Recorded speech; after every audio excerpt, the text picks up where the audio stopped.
Representatives of Ukraine's national police said the bodies of over 850 civilians have been recovered in the Kharkiv, Donetsk and Kherson regions since the territories were retaken by the Ukrainian army. Oleksiy Sergeyev, head of the Analytical Support and Operational Response Department of the National Police of Ukraine, gave out details at an official briefing on Thursday.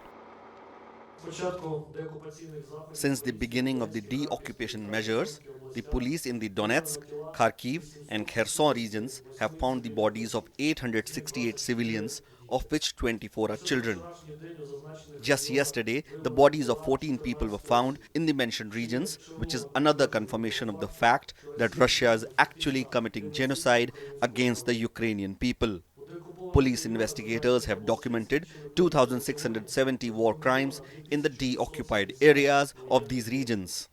In total, over 41,000 criminal proceedings have been initiated during martial law based on the facts of war crimes committed on the territory of Ukraine by militaries of the Russian Federation and their accomplices.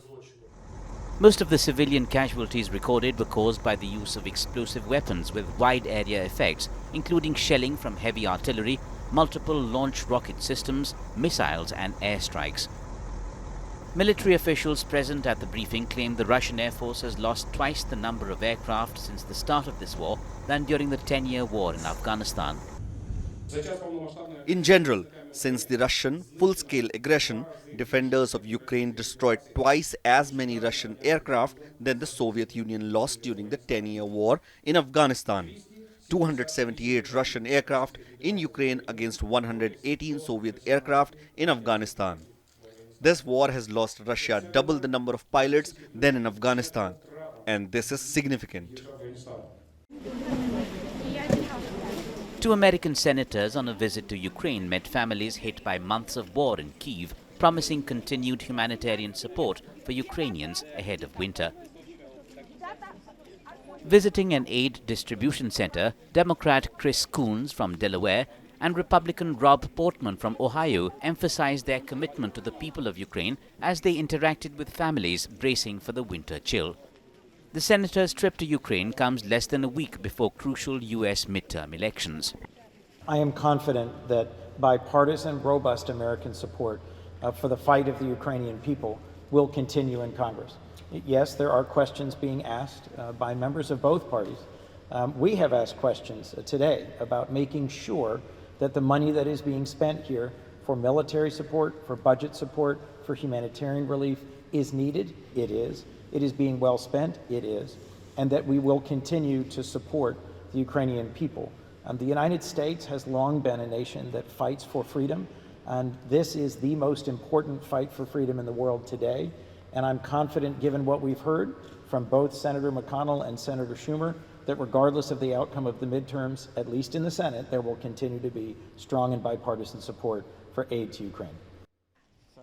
Since the start of the war in February, the U.S. government has given $1.5 billion in humanitarian assistance to millions of people in Ukraine and neighboring countries, according to the United States Agency for International Development.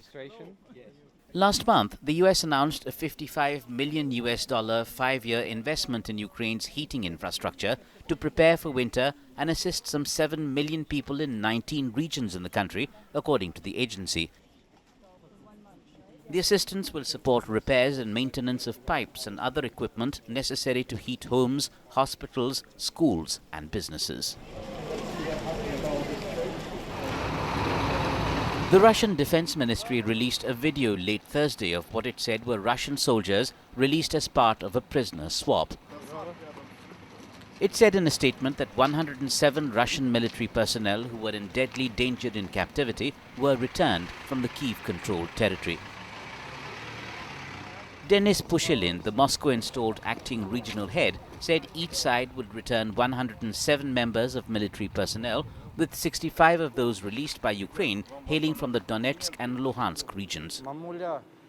In the last prisoner exchange on October 29th, Russia released 50 Ukrainian soldiers, including 2 former defenders of the Azovstal steel plant in Mariupol and 2 civilians. 50 Russian soldiers were released in return.